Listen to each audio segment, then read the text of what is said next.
Good evening. I'm Councillor Kevin Robinson, and I'd like to take the opportunity to welcome you to this year's Holocaust Memorial service. We're very appreciative of everyone's contributions to the service this year, which because of the current circumstances is taking place online. Holocaust Memorial Day is rightly recognised across the country. The circumstances of this year have added an added poignancy to the service for many. It will be a different format to our normal ceremony, but I hope we'll still get the opportunity to reflect on the events we recall and remember those affected. I would like to take the opportunity to thank Mrs. Susan Bermange for addressing us this evening, and to thank all our other participants, and ask that individually and collectively we take the time to reflect on the tragedies that have caused so much suffering. Thank you.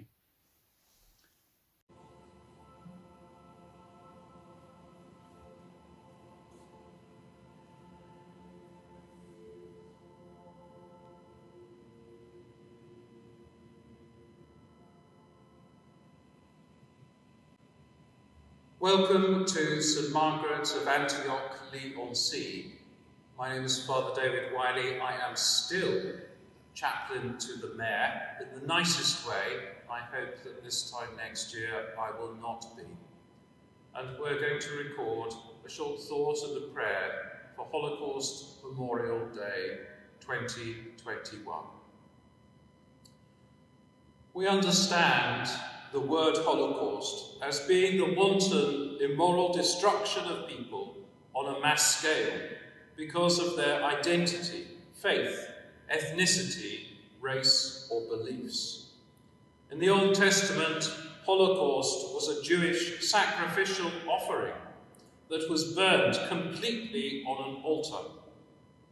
The word has changed its remembrance ever since the mass murder of Jewish people under the German Nazi regime during the Second World War. More than 6 million European Jews were murdered and burnt at concentration camps. Sacrifice is a word we often shy away from, the giving of a life to save another. I stand as a Christian priest before this altar where we remember the sacrifice of God in Christ, to record this thought and this prayer. If Holocaust Memorial Day is to mean anything, it must be rooted in remembrance of truth, a word under great threat in our own age. We say God is truth, and God has no favourites, that all are made in his image. It is more than words sacrificed if we forget that. It is lives, and lives in our own time and age. If the Holocaust of the Jewish people is to save others, Uyghurs in China, Rwandans, Armenians, Rohingyas, and many others, it must be remembered in all its shameful truth. Such a remembrance is what we seek at this altar of life, and we join with our brothers and sisters of all faiths and races as we pray in truth. Loving God, we come to you with heavy hearts, remembering the 6 million Jewish souls murdered during the Holocaust. In the horrors of that history, when so many groups were targeted because of their identity, and in genocides which followed, we recognized destructive prejudices that drive people apart. Forgive us when we give space to fear, negativity, and hatred of others, simply because they are different from us. In the light of God, we see everyone as equally precious manifestations of the divine, and can know the courage to face the darkness. Through our prayers and actions, help us to stand together with those who are suffering, so that light may banish all darkness, Love will prevail over hate, and good will triumph over evil. Amen. And may God bless you this day and always.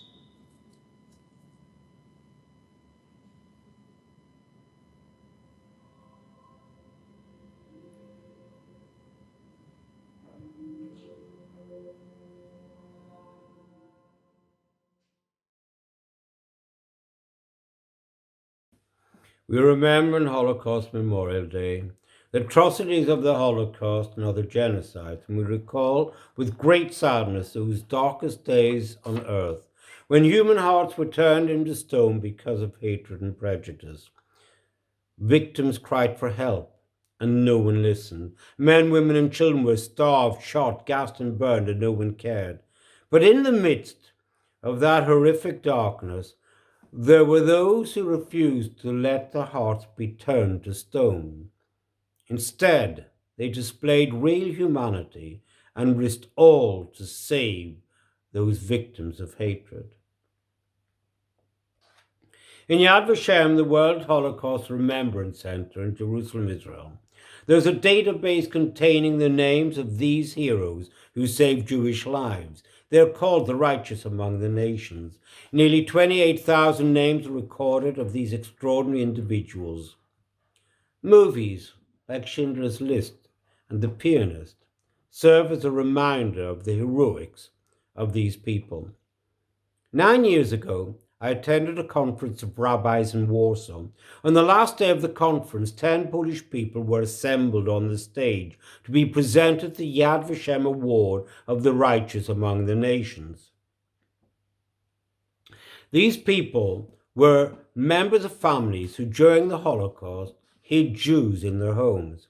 But what really moved us was that when they then spoke and presented their stories, they spoke with such utter humility. They and their families had never viewed their actions as heroics, but simple human acts of human beings. These righteous among the nations are for sure the real light in the midst of horrific darkness. I will now conclude with a prayer.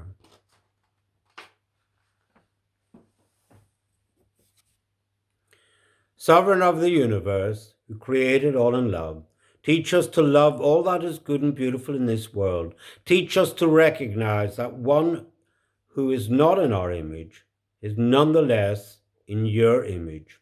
Teach us to see your trace in the face of a stranger. Help us to live in peace with one another, respecting one another's deeply held beliefs, though they are not ours. And help us never to forget that the people not like us are still people like us. As you reach out your hand to us, so may we reach out our hand to the stranger, the lonely, the poor, the homeless, heeding their unspoken word, hearing their silent cry. By our gracious and loving kindness to one another, may we merit your grace, your loving kindness, your peace, and your presence among us here on earth. Amen.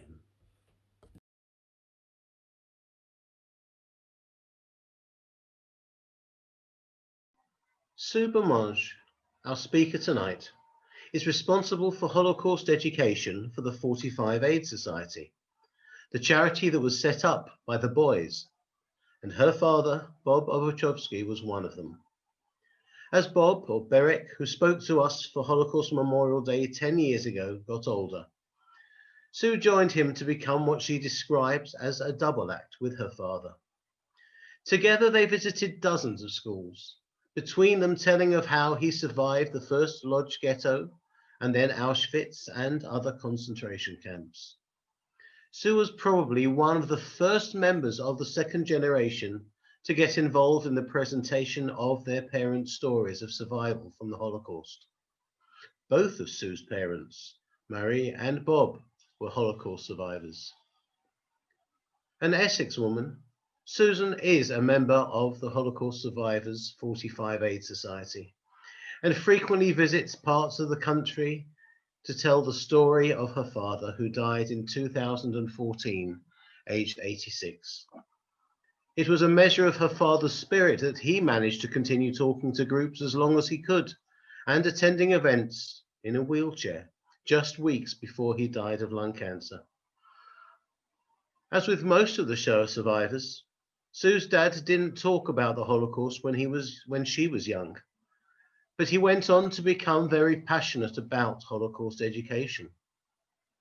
Sue said that he used to travel with her to schools, prisons, churches, synagogues, and community groups all over the place to speak about it.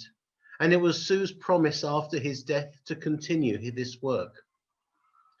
As the Holocaust survivors themselves got older, it was obvious that the number of survivors who were able to tell their story was dwindling, and that at some point there would be none left able or alive to continue to share the testimony and experience of what they endured. Now, Sue Bermange is determined to carry on this legacy. Instead of just doing the introduction, she tells his story from start to finish, using photos and slides. She said, "When the last survivor doesn't speak anymore, the second generation will step in." Sue has done a great many talks on her own and says that even at one remove, talks by survivors' children are very effective. The children still see it as a personal account, she said. They ask questions about my dad, and then they also ask me questions that relate to my life as a child of a survivor. Establishing a national program of talks like these given by Sue was one of a number of proposals recommended by David Cameron's Commission on the Holocaust. We are very pleased that Sue and others have picked up the mantle of this vital work, and are even more pleased that she is talking to us about her father and his story tonight for Holocaust Memorial Day 2021. The second generation are the children of Holocaust survivors and actively participate in remembering the past and teaching its lessons, so that such a terrible event may never be repeated. They celebrate their lives and the lives of their families as a constant memory to the 6 million who died. They celebrate the achievements of the survivors in building strong families and communities and their triumph of hope over adversity. Their parents have deputed to them the responsibility of guarding their testimony, of bearing vicarious witness to their life stories, and of remembering the lives that were destroyed. To keep alive the memories of events from the Holocaust, people must be reminded of the facts. The best way to send this message is through the people who survived and have told their story. For this reason, Sue is proud as a second generation to keep sharing her dad's story. Her testimony is truly being the light in the darkness. It is my great pleasure to invite Sue to share her story and that of her father, Berek, or Bob, Ozorkow. Good evening. My name is Sue Bermange and I am the daughter of Holocaust survivors. I'm here today to tell you my father's story. However, before I do, I would like to mention my mum. She was born in Belgium and was hidden in a convent in France during the war. No one there knew she was Jewish, apart from the Mother Superior. She believed her parents were murdered in Auschwitz. She had one brother who also survived, and they were reunited after the war. She didn't remember much about what actually happened to her during the war, and for this reason didn't speak much about her experiences. She died in May 2020, aged 89. My father, on the other hand, gave many talks in schools and was very keen to share his story. So I'm here to speak on his behalf. He died in June 2014, aged 86. And here is a photo of me and my dad. You're all teenagers, living with your families, going to school, hanging out with your mates, perhaps playing sports or going to the cinema, doing the normal things teenagers do. This, by the way, is a talk I give to schools, and so I'm talking to you as if you are the pupils. Think back to when you were 11 years old, just starting at this school. Imagine your life with your families and friends destroyed at that age of 11. Your family taken away and killed, your home taken away, no more school, many of your friends gone, life as you knew it over. Your whole life changing in just one day, your childhood changed forever. This is what happened to my dad, aged 11. I'll be using some video clips of him in my presentation. His name was Berek Obachowski, and he was born in a small town in Poland named Ozorkow, where he lived with his parents. They were my grandparents, but I never had a chance to meet them. He lived with his grandfather and with his sisters Gitel, Malka, and his brother Janko.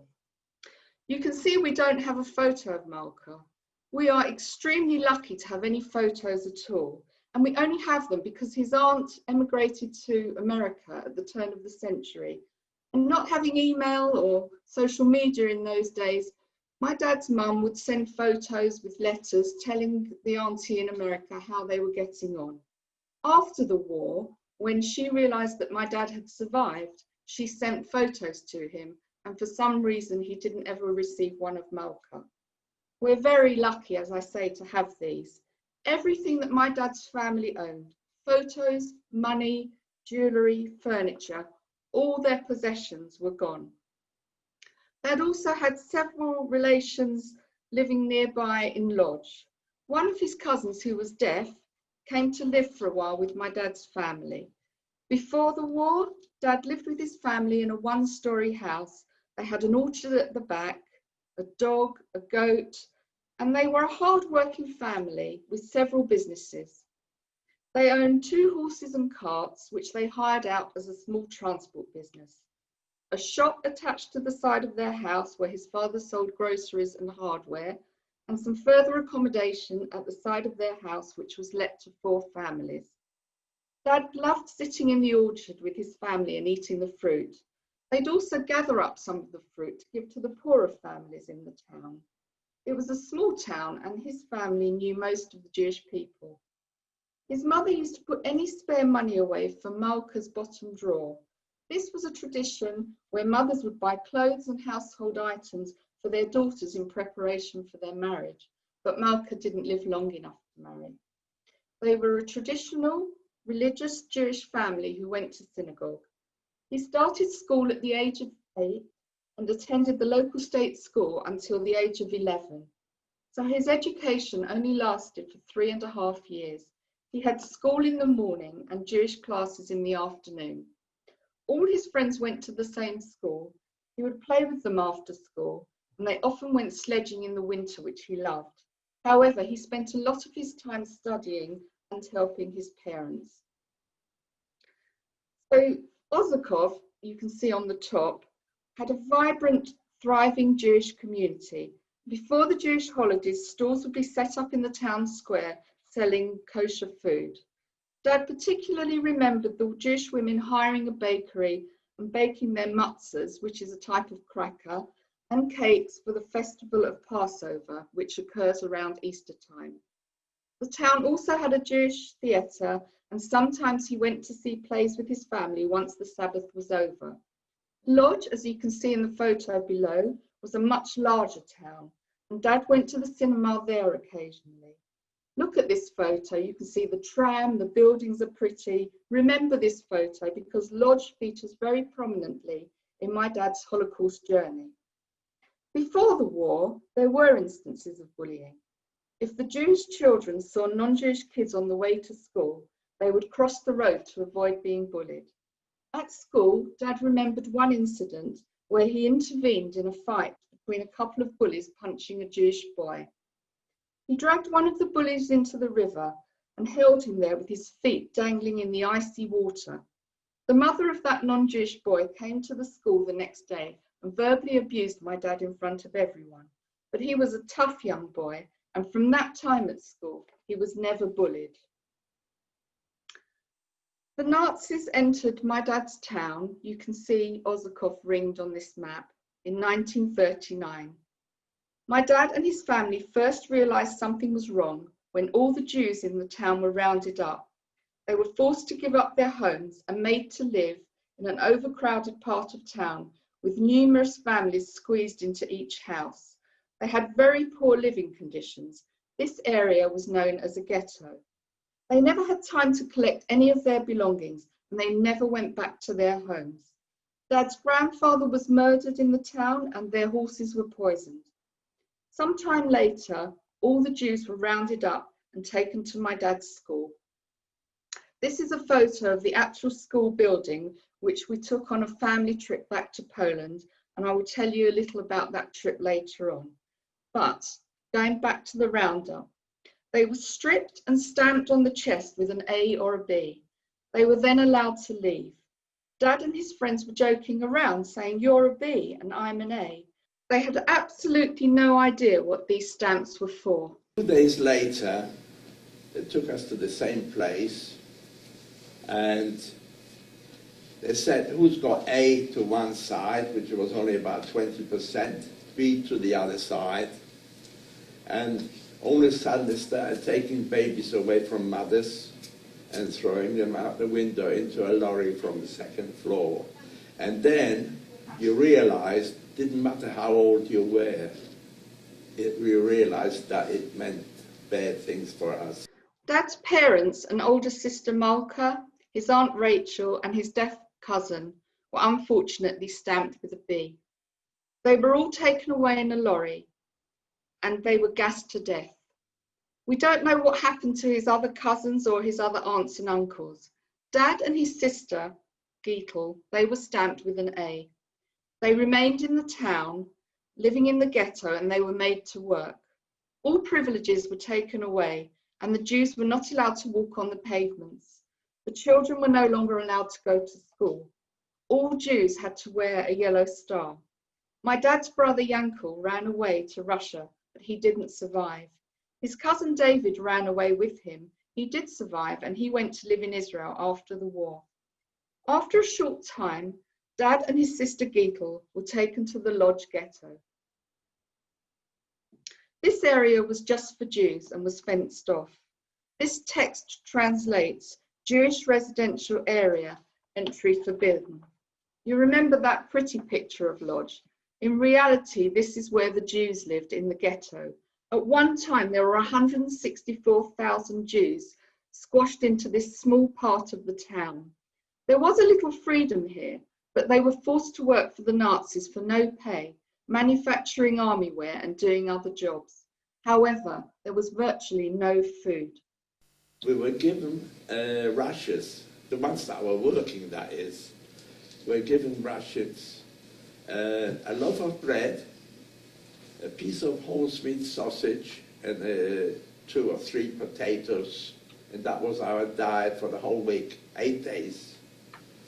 If people ate it up in 4 days, they knew they had to die, because there was nothing else for them.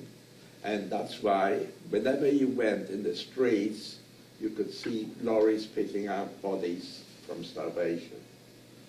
I was in that ghetto 3.5 years with my sister. Dad said bread meant life for another day. Families were so desperate they had to lock up their little bit of bread. Dad always said that diamonds would have been safer. People were dying of starvation and they were demoralised. During that time, Dad contracted meningitis. And even today, when we hear the word meningitis, we're scared. But he had no medical care at all, no medicines, no doctor. His sister had to leave him in the room alone every day when she went to work. He was very ill, he was in a coma and had nothing. Ghetto used to get home from work every evening and wonder if he would still be alive. She was around 15 and she had to go to work in order to receive her rations of food. Miraculously, Dad survived, although he had blood poisoning and some of the flesh on his thigh rotted away. He went back to his job in the ghetto as a night watchman, at the factory manufacturing the army wear. Remember, he was around 12 years old at this time. Because of his illness, he couldn't walk, so he travelled on his bottom for about a quarter of a mile through the streets of the ghetto. Once he got to the factory, the other inmates put him on a table where he slept, and they woke him in the morning, lifted him off the table, and he made his way home, again on his bottom. He also worked for a while in a bakery in the ghetto. This was torment. The Jews were not allowed to eat even a crumb whilst they were working there. Can you imagine suffering from starvation, smelling the bread baking, and being unable to eat it? As he said, he lived in that ghetto for 3.5 years. And then he was sent to Auschwitz-Birkenau. The condition on these cattle trucks was dreadful. They put 60 people in one of those cattle trucks. They locked us in. They gave us a bucket of water and a bucket to relieve yourself. And I don't remember, I can't honestly say how long it took to get to Birkenau, but by the time we got there, most of the people were dead in that train. Actually, it made more room for us, because there was barely enough room to stand there. But when you saw somebody die, we sort of made room and we had a place where to sit down. We wasn't human at that time anymore. When we got to Birkenau, we got off the train, and I can still hear those screams and shouts from children and mothers, you know, getting off that train. And the Germans, the Nazis, I mustn't use the word German, the Nazis, were standing there with their Alsatians and with clubs in their hands and beating us as we got off the train. And the Nazis stood there pointing with their finger, thumb, to the left, meant to live, and to the right, meant to go into the gas chambers. This was the last time Dad saw Geetle. She was probably sent to work, but she didn't survive. Dad was now alone. He was sent to the left, one of 25 boys. They were taken to a hall where the Nazis made sure they were fit to work. By this time, my dad was 15. They were told to undress, and they were looked over for the slightest defect, which would mean death. Remember, Dad had the hole in his thigh, but some of those boys saved his life because they managed to group round and hide it. He called that a miracle. Many inmates were tattooed, and this is my dad's. His arms were just flesh and bone, so the tattooing needle was very painful. He had no identity anymore, and he was just known as B7650. They took everything away from him, and finally they took away his name. Amazingly, 60 years later, his bank sent him the PIN number for his credit card, just a random number generated for the bank, by the bank. This was 7650, a number he never forgot. The Nazis kept meticulous records, and in this book that we bought in Poland, here's the record of my dad. From Birkenau, he was sent to Auschwitz, the main camp. Again, these boys had to fend for themselves, living amongst murderers and other criminals, as well as the Jews. They were imprisoned there too. At 6 o'clock every morning, they were sent outside to be counted. This happened in all weathers. They would stand for around 2 hours or more in their pajamas, suffering from starvation. And if someone fainted, no one was able to help, as it would mean being shot. Sleeping arrangements were on wooden boards with straw, 14 to each bunk. It was always best to get onto the top bunk, because if someone wanted to go to the toilet, they didn't get up, as they couldn't get back on the bunk again. Therefore, they just urinated, and those on the lower bunks had to endure this further degradation. Here's a photo of my dad with 2 of his friends and fellow survivors, taken on the 60th anniversary of the liberation of Auschwitz. And here they are outside in the camp. Dad spent 3 months in Auschwitz and in January 1945 was sent on a death march. This is a photo taken, a generic photo of a death march. And here is the map showing that he walked from Auschwitz in Poland to Buchenwald in Germany. The distance would be like us walking from London to Newcastle. The temperature was below zero. They had no underwear or socks, just the striped pajamas. They walked and they slept in the snow, but he didn't remember how long it took. Few survived this march, but he did and arrived in this camp called Buchenwald. At this point, he had had enough and lay down, but an older man screamed at him to get up because he saw Dad was dying. Again, they had to strip naked for inspection, and for a split second, the Nazi officer looked away and Dad got through. Another miracle. The man I just mentioned volunteered Dad to a new camp in Germany named Remsdorf. It was a really bad place, manufacturing petrol and margarine. They would get up at 5:30 a.m, were given a drop of coffee, it wasn't real coffee, and a slice of bread. This was their diet for the day, and they had no clean water for 3 months. At 6 o'clock, they had to march 2.5 miles to work. Those that did manage to work the day, and this was hard labour, they were given a drop of soup. I believe in miracles. In that place, I broke my foot and I managed to get back to the barracks and they put a cast on it.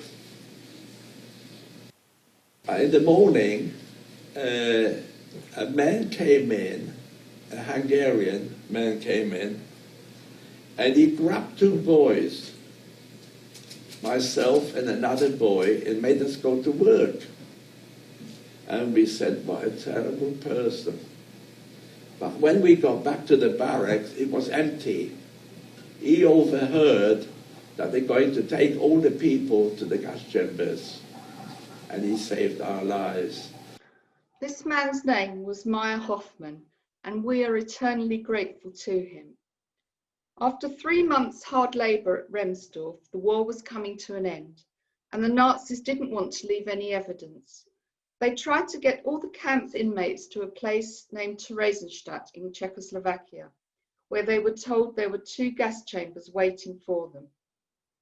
And here you can see Theresienstadt on a map, not that far from Remsdorf. So Dad was one of 3,000 inmates put on a train to Theresienstadt, but this was hit by an Allied attack. Lots of people tried to run and escape. Around 1,000 prisoners were shot. The rest was sent on a death march, where anyone who couldn't walk was shot. After about 20 days of marching in the cold and the wet, with nothing to eat but the snow and leaves from trees and shrubs, only 319 of the 3,000 survived, and Dad was one of them. By the time they got to Theresienstadt, many were dying of typhoid. They laid down, and Dad said they were told the gas chambers were ready for them. However, the Russians arrived at Theresienstadt just in time and liberated the camp. They put the survivors who needed medical care into hospitals, and they saved many, many lives. Other survivors were free to go into the town. They walked freely on pavements for the first time in many years. And this slide is taken about 3 months after the liberation of Theresienstadt. And it's a slide of a group called the Boys, of which my dad was one. In 1945, the British government agreed to allow 1,000 orphan child survivors of Nazi persecution into the UK, supported by the Central British Fund, which is now World Jewish Relief. However, only 732 could be found at that time, and of these, around 80 were girls. They collectively became known as the Boys.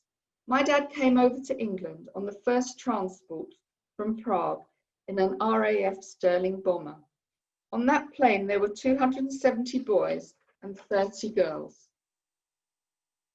And here's a photo of them arriving in the UK. He was taken to Carlisle and then on to Windermere in the Lake District. I call it from hell to paradise, and that's what literally it was. When we got to Windermere, and they put slices of white bread on the table with marmalade. I can still have the taste in my mind, you know, that marmalade and the fresh white bread. And some of them put the bread under their coat. They thought that they're never going to get any more food, and they were hiding it. We didn't realize that we came into a place where there's plenty of everything, you know. So,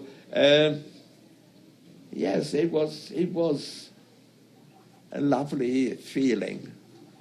And as I said, we were fed. We only had a little shirt on us and a pair of short trousers, but then the people were very, very kind to us, and they brought us back to life, and we finished up like human beings, like everybody else. This is a photo of the boys at the cinema. My dad is circled in blue. These kids arrived quite uneducated, wild, and they were hard work for the people looking after them. The locals started teaching them English, and as Dad said, they literally brought them back to life. They let them play outside, ride bicycles, and go to the cinema. They loved the cinema. And my dad always told us the story of how one of the boys would pay for a ticket, open the back door of the cinema, so they could all sneak in to watch the films. We found out on a recent trip back to Windermere that in fact the leaders who looked after them at the hostel would ask at the cinema how many boys had slipped in, and they would pay for them. The boys never knew, and it was felt important to let them be naughty. And at the age of 80, my dad was really annoyed that they hadn't gotten away with free entry to the cinema. And he mentioned the bread and marmalade on that first morning. Well, every day for the rest of my dad's life, he would make himself a slice of toast and marmalade for breakfast. He'd cut it in half, he'd wrap up half, he'd eat the half unwrapped for breakfast, and then in the evening when he was watching television, he would unwrap the cold piece of toast and marmalade and have it. Such was the impact that this first day in Windermere made on him. He stayed in Windermere, they all did, for about 3 months, and then they were dispersed. They were asked to choose what type of hostel they wanted to go to next, and my dad chose to go to a very religious hostel in Gateshead. After everything he went through, he still had his faith. He learned more about Judaism, and he stayed in Gateshead for 2 years. He trained to become an upholsterer, and then he moved to London. It was around this time that he started to grieve for his family. But he was introduced to a lady named Marie, my mum. And these photos show my mum and dad quite early on in their relationship. And then the second photo is a photo of them taken at my daughter's wedding. They married, and they had me and my brother. They had 5 grandchildren. They had 8 great-grandchildren. Dad only met 2 of his great-granddaughters. The 3rd was born after he died, and she is named B after him. And the 4th generation is still growing. Dad always said his achievement in life was his family. When my brother and I were children, Dad didn't really talk to us about his experiences during the Holocaust or about his family. We felt different because we had no grandparents, aunts or cousins. We just had one uncle, my mum's brother. The Jewish festivals were quite difficult for us. Up to the age of 11, I went to a Jewish school, and when the festivals were coming up, kids would talk about family dinners they were going to, and I felt quite lonely at those times. But Dad was a really jolly man, always made the best of everything, and he would take us out every weekend and made my brother and I feel really special. As we got older, Dad did begin to tell us his story, although I can't remember the exact moment when he told us exactly what happened to him. He was then diagnosed with cancer about 35 years ago, and once he survived that and was back in good health, he really opened up. And so he took us back to Poland. In 2005, we went as a family, 9 of us on the trip, including my children and nieces. It was the most amazing experience. We went to his hometown, Ozorkow, and went to his street. And in this photo, you can see where his house would have been standing. We don't know what happened to the house, but Dad believes this yellow and blue structure was actually the shop that his dad owned, although it wouldn't have been yellow in the 30s. We went to Chelmno, where his parents and sister Malka arrived dead in the gas lorries, and this area is a mass grave. We visited the Lodz Ghetto and saw the street in which he lived, but I've chosen to put this photo in instead, which is a monument to the children that died in the Holocaust. And we went to Auschwitz. Here are us in Auschwitz walking with Dad, and you can see the tower in the distance. This was where he last saw his sister Gretel. We all stood together in the gas chamber, and Dad quietly said, "I hope my sister didn't die in here," but he believed that she did. This was the saddest part of the trip. At Auschwitz, we said the memorial prayer for his family, and as you can imagine, it was a very emotional experience. We then left and went back to Krakow, where we were staying. We went for a pizza and did some shopping there. We then went to a jazz club. It was a really bizarre experience, having been to the concentration camp just a couple of hours earlier. The fact that we could do such normal things following this harrowing visit, acting like any other tourist, shows you what an amazing man my dad was. He said to us, "The Nazis didn't win, I did, because here is my beautiful family and we are all here together." And here we are together on our last night in Krakow, having a meal, and as you can see, we're all smiling. My dad was an extremely warm and affectionate man. When my son graduated from university, he told me, "If someone had said I'd be here today watching my grandson graduate, I'd never have believed it." When my daughter got married after her Jewish wedding ceremony, he said, "I now feel like I've achieved everything in life." When Dad was 80, his first great-grandchild, Amelie, was born, the next generation in a family that was nearly lost forever. And here's Dad with me, my daughter Louise, and Amelie. Dad was a perfect example of how one should live their life. I have so much respect for him, for the way he managed to pick himself up, get on with his life, despite going through the most horrific experience imaginable and losing his entire family at such a young age. He was kind, generous, and didn't hate anyone. He came to the UK as a refugee and really made a positive contribution to society. He loved this country. I still find it difficult to come to terms with the fact that the story I've just told you happened to my dad. We went back to Windermere in 2011, and this is the exhibition from Auschwitz to Ambleside. And here you can see Dad pointing to some photos of the barracks where he lived on the Calgoth estate in Windermere, and you can see the number on his arm. And this exhibition is about the boys. They've been friends since arriving in the UK and are rather like a family. They're together in times of joy and sorrow, and they formed a committee, the 45 Aid Society, which raises funds and enables them to give back to society. They have an annual reunion, the largest social event in the calendar, which is the biggest fundraiser they do. One of their main objectives is charity and Holocaust education. So what I always say to the children, this is the end of my talk, is the key message of my talk today is that we must all learn not to hate. We should respect each other and respect freedom. My dad always said we mustn't tolerate bullying. We should step in to try and stop any incidents, as this can lead to a far greater problem. No one should ever have to go through such suffering just because of their religious beliefs or the race and culture they were born into. As more and more students and teachers have the chance to put a human face to the Holocaust by hearing from a survivor or to see the reality of Auschwitz-Birkenau, they in turn become witnesses to the past, advocates for the truth, and architects of a more tolerant future. They are our greatest defenders of the truth. You're all now witnesses to the Holocaust because I've told you my dad's life story, and you've seen and heard him today giving a personal account of his experiences. Thank you for listening.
My dear new friends,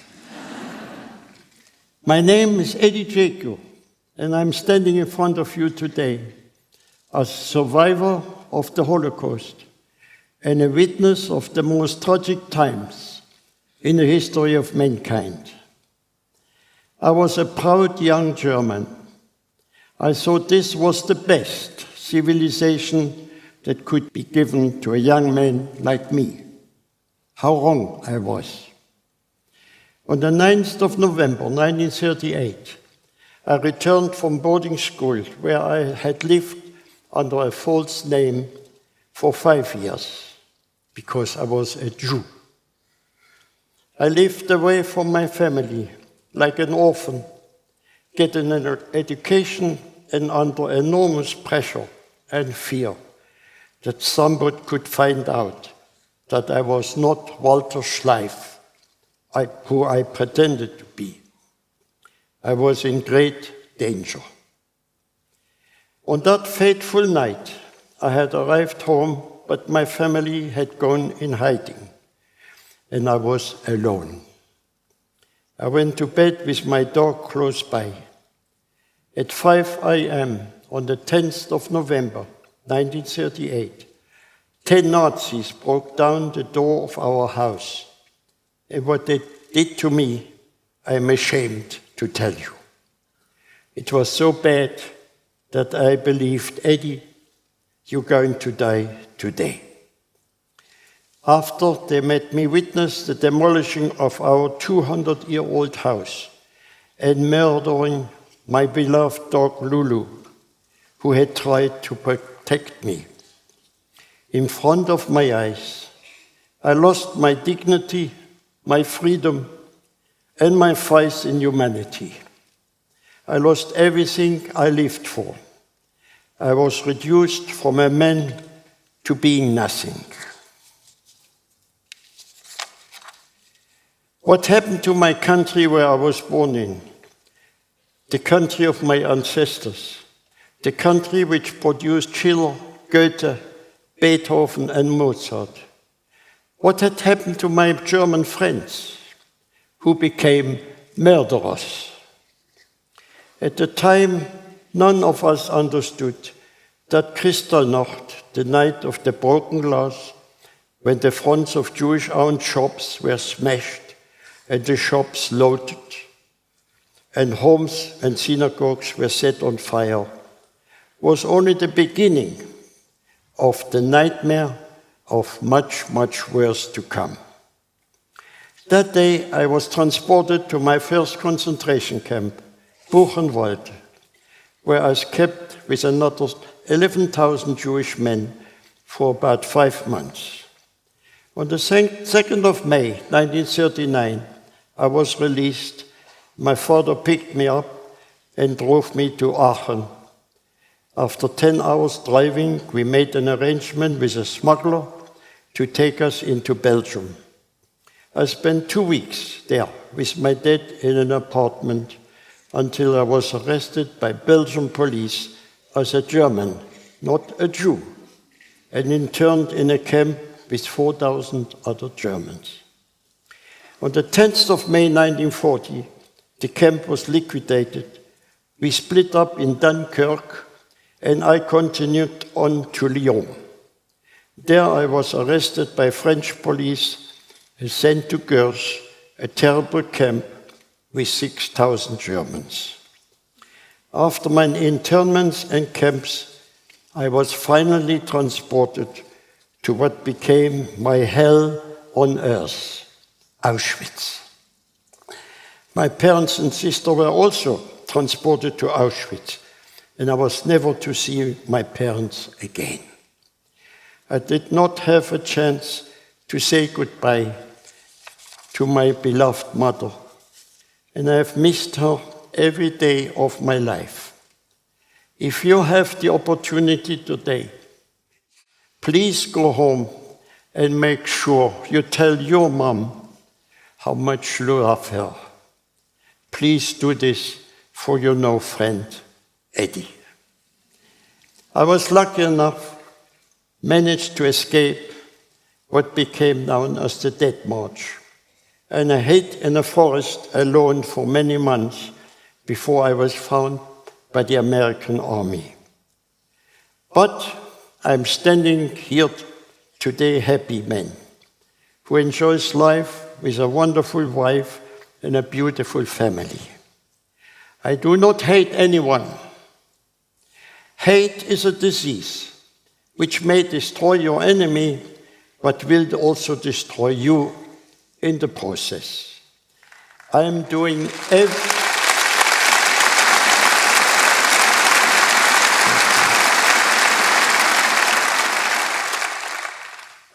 everything I can to make this world a better place for everyone.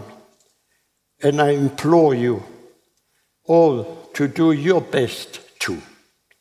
Let us ensure that this terrible tragedy, the worst in the history, may never happen again, and also will never ever be forgotten.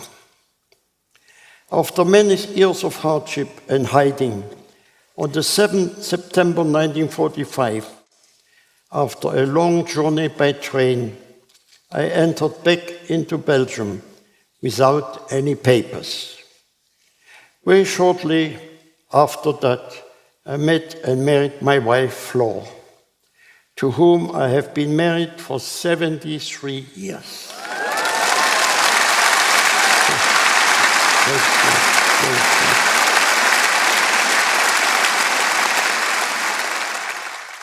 At that time, I was not a happy man, and did not enjoy being amongst people. That was until our first son, Michael, was born. At that time, my heart was healed and my happiness returned in abundance.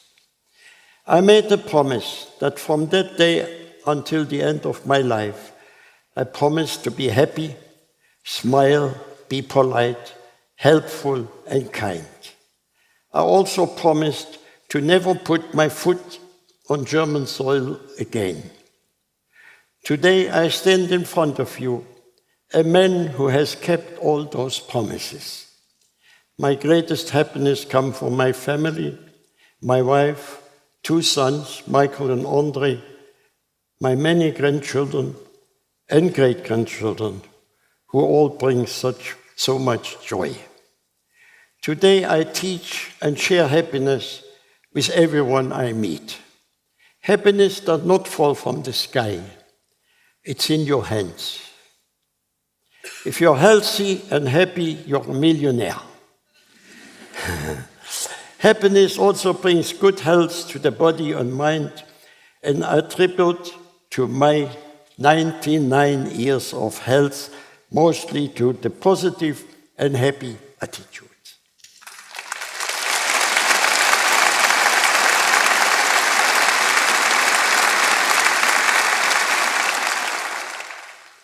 One flower is my garden. One good friend is my world. Young people today forget to stop. They're constantly running. I don't know where they're running to. You should take time to be happy and enjoy life. There is a time to laugh and there's a time to cry. I see good things in life. Invite a friend or family member for a meal. Go for a walk. Tomorrow will come, but first enjoy today.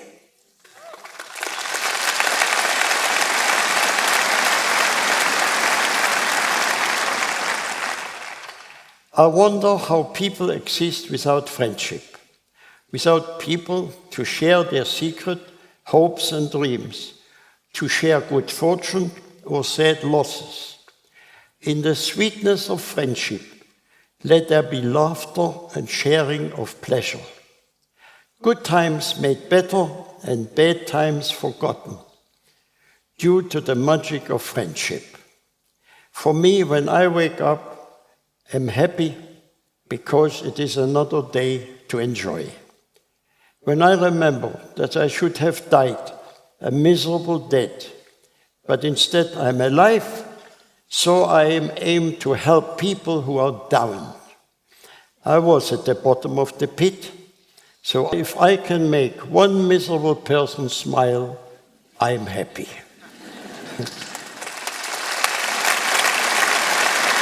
Thank you. Remember these words.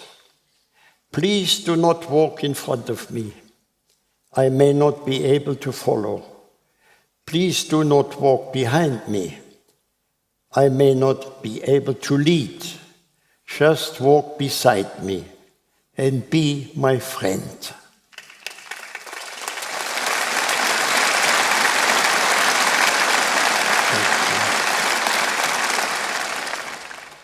I will end my talk with a wish from my heart to all your hearts. May you always have lots of love to share, lots of good health to spare, and lots of good friends that care. Thank you for giving me the privilege of speaking you today. Thank you.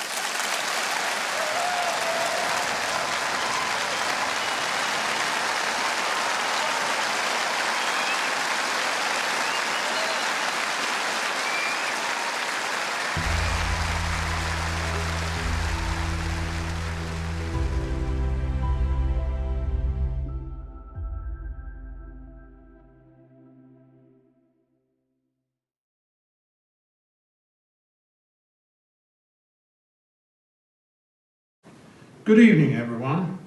I would like to thank everyone who has taken part in today's online service of commemoration, especially during this time of a global pandemic.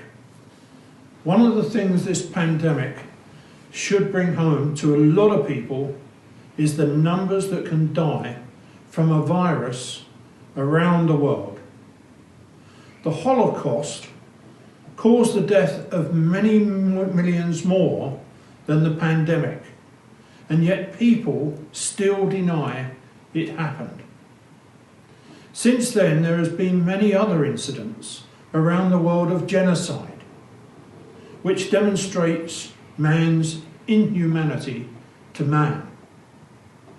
These are things we must never forget and should forcefully rebuff the denials of these events occurring. Thankfully, our country recognises these terrible happenings took place. And I'd like to thank Councillor Kevin Robinson, the Chair, and all members of the Holocaust Memorial Day Working Party. My own chaplain, Father David Wiley, for his message of prayer. Rabbi Hyman, for his reflections on this year's theme, Be the Light in the Darkness. Our speaker, Mrs. Susan Burmange, for her inspirational talk about her father's life as a survivor of the Holocaust.